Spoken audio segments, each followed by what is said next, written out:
that decided everything. October 12th, 1934, Manhattan. Inside a private club downtown, a single moment would quietly redraw the balance of power in New York City. No gunfire, no shouting, no dramatic fight in the streets, just 5 seconds in a room where everyone understood exactly what was at stake. One man walked in alone. Another side controlled the building, the exits, and the numbers. By the end of the night, the city would know something had changed. This was not a story about anger or pride. It was about control, about timing, about understanding how power really works. And at the center of it was Bumpy Johnson, facing the growing influence of Dutch Schultz. To understand what happened in that room, we need to step back to the first move that forced the meeting. Harlem, early evening, 1934. 7:45 in the evening. The rain had already passed, but the streets were still wet. The wind pushed through thin coats and made people walk faster than usual. Lenox Avenue was alive in the way it always was, music drifting from open doors, voices layered over one another, headlights reflecting off dark pavement. That night, news traveled faster than newspapers ever could. Dutch Schultz had sent a message north. Not a letter, not a phone call, a message that people would understand without explanation.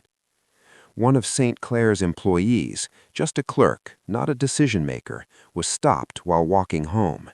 The encounter didn't last long, but it lasted long enough to leave a clear warning behind. By the time it was over, the meaning was obvious. This was what happened when boundaries were ignored and territory was challenged. And everyone knew who the message was meant for. The runner. A teenager carried the news up Lenox Avenue. He was 17, thin, quiet, the kind of kid who had already seen more than he should have. He moved fast, not because he was in a hurry, but because standing still felt dangerous. He found Bumpy Johnson at a bar where the lights were low and the wine was cheap. The place smelled of smoke, old wood, and long memories. Music played softly in the background, filling the spaces between conversations. The runner handed over a folded piece of paper. Then he stepped back. Bumpy didn't rush. He opened it, read it once, folded it neatly, and set it beside his glass. No reaction, no visible emotion. The runner waited, unsure what came next. Bumpy finally spoke. "You know what this means?" "Yes, sir." He nodded toward the paper. "Did he ask for me, or did he order me?" The boy hesitated.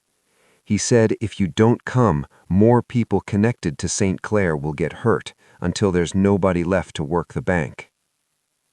Bumpy finished his drink in one slow motion and set the glass down. "Tell me what happened. All of it." The boy's voice dropped. He described the encounter without exaggeration, without drama, just facts.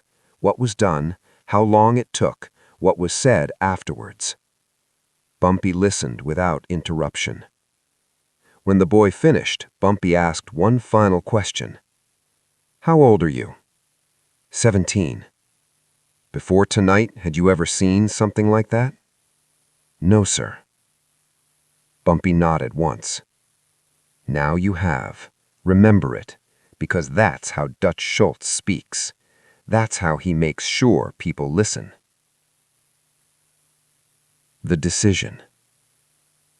Bumpy stood and pulled on his coat. Someone nearby spoke without turning around.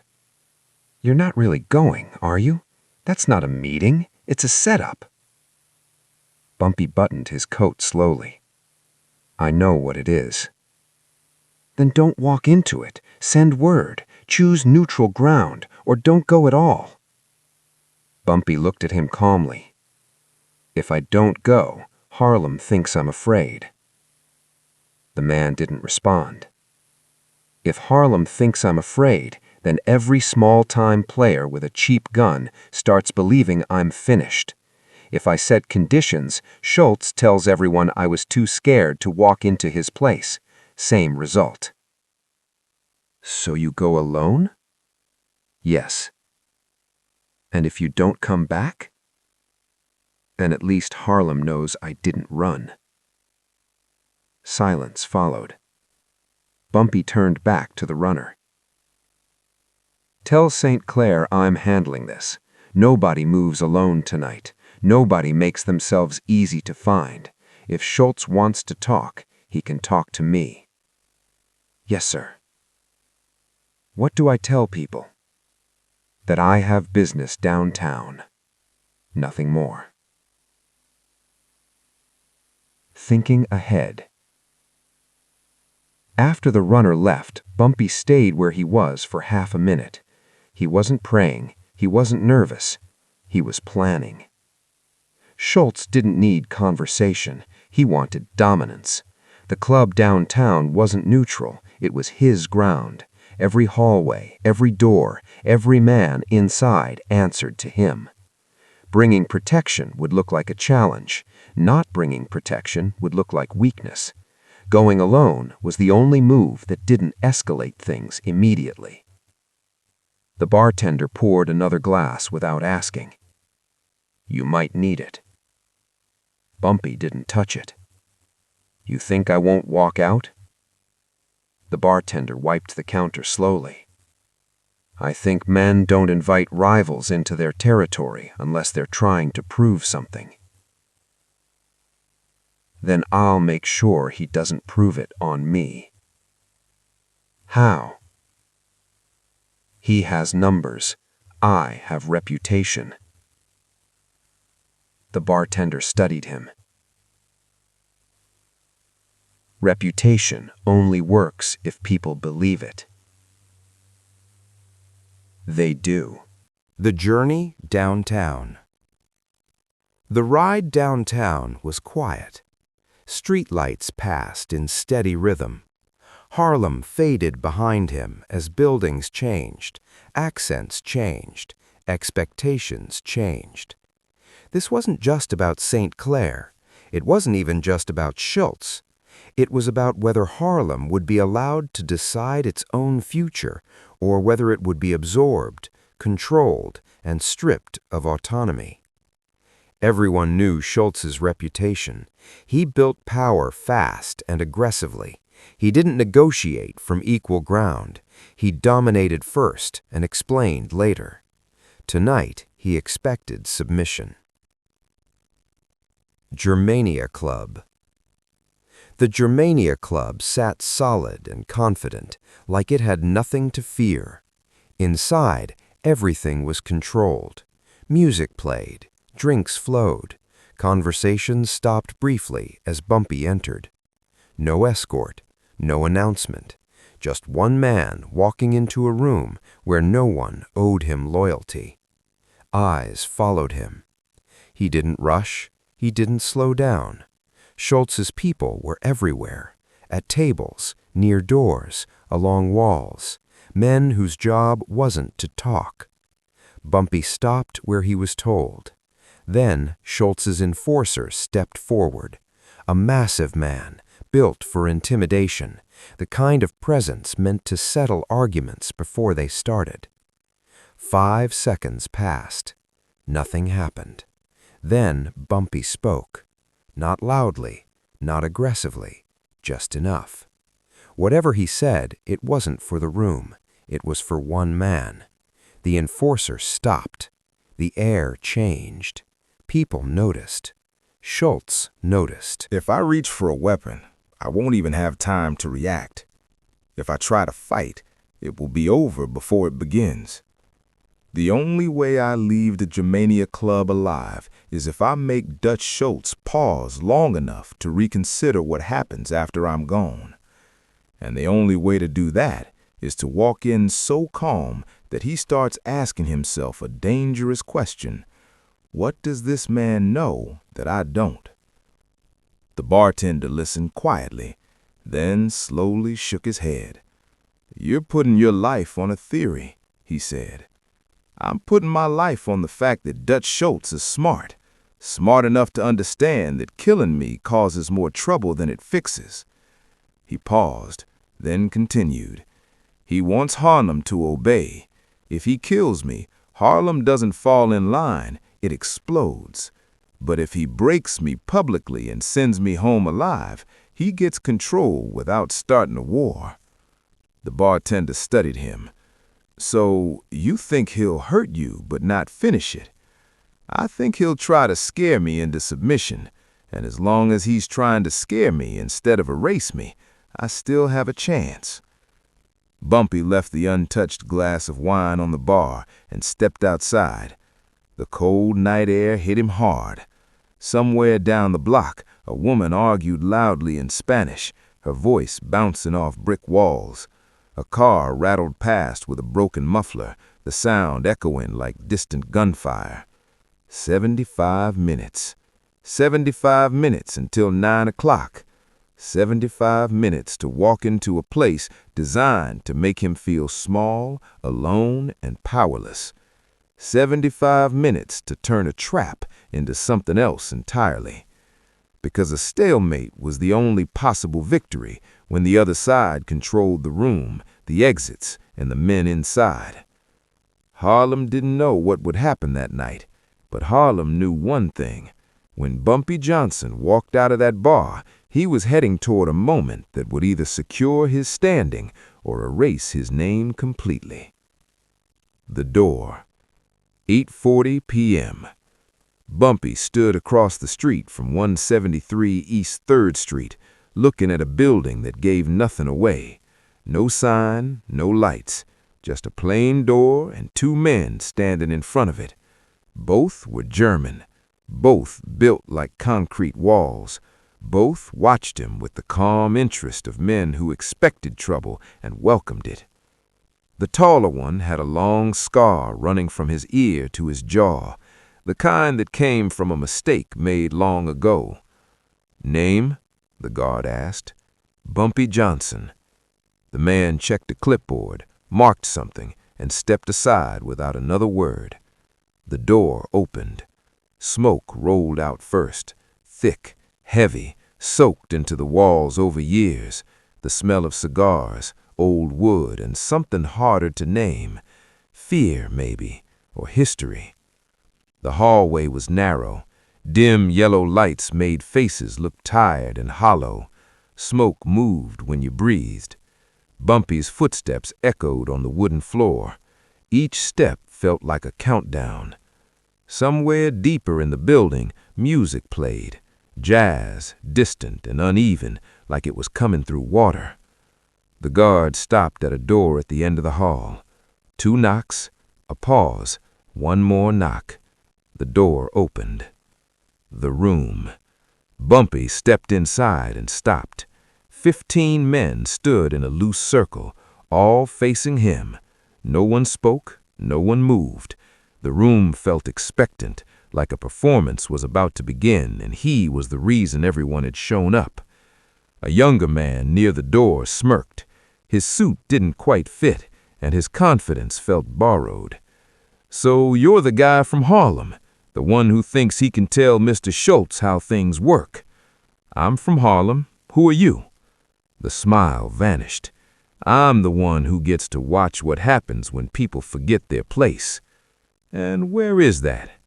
The man leaned in, begging Mr. Schultz not to do to you what happened to that clerk tonight. Bumpy didn't answer. He walked past him and stopped in the center of the circle. No one offered a handshake. No one welcomed him. An older man stepped forward, mid-50s, gray at the temples, eyes cold and practiced. "You know where you are," the man said. "Yes. You know what happens in places like this?" "I have an idea." "Then you know walking out depends on what happens next. Mr. Schultz doesn't bring people here to talk. He brings them here to make examples." Bumpy met his eyes.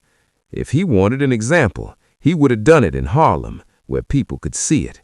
He brought me here because he wants something. The man smiled thinly. You think you have leverage, but leverage only works when both sides risk losing something. You risk everything. Mr. Schultz risks nothing. Then why am I still standing? The question hung in the air. Because he wants you to understand something, that Harlem answers to him now. Every dollar, every operation, every street. Bumpy didn't move, and that calm, unnatural, unshaken, started to unsettle the room. One man near the back leaned to another and whispered, "Why isn't he scared?" The reply came quietly, "Men who run Harlem aren't stupid. If he's calm, it's because he's thought this through." The room shifted. The trap was supposed to crush him. Instead, it was starting to feel uncertain. The entrance.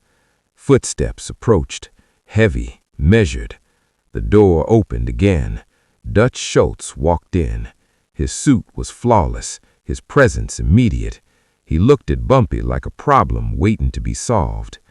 "You actually came. I wasn't sure you would. You told me to be here."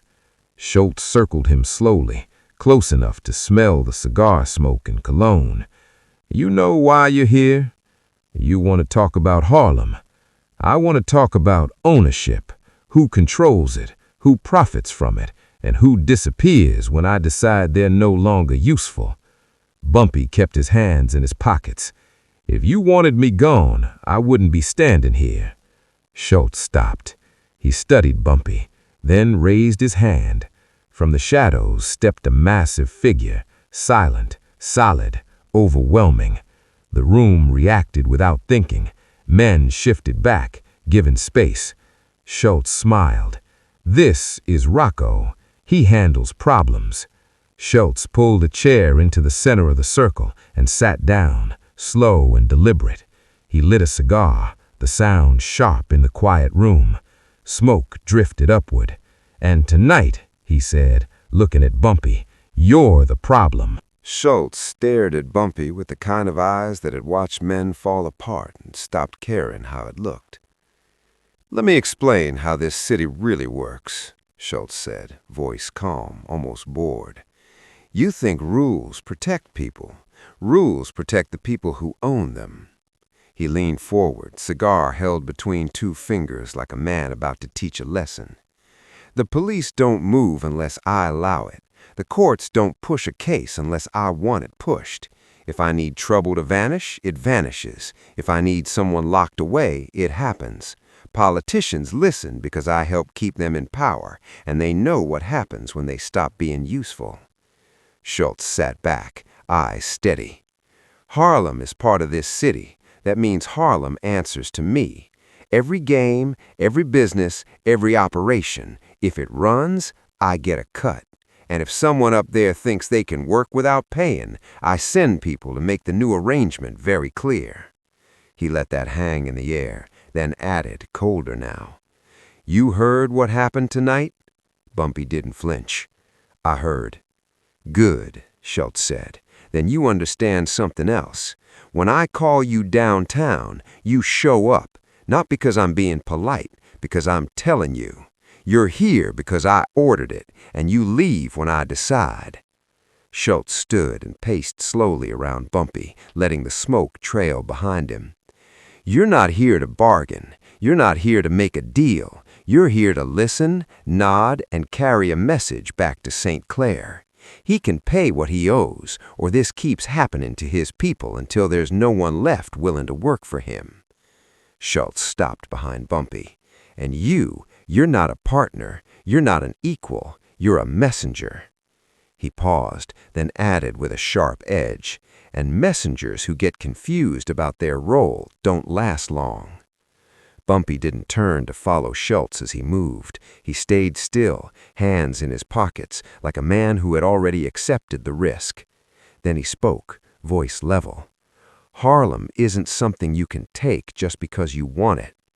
The room snapped quiet. Every man in the circle froze, watching Schultz's reaction like their own future depended on it. Schultz turned slowly, expression caught between amusement and irritation, like someone deciding whether to laugh or punish a mistake. "What did you just say?" Bumpy met his eyes.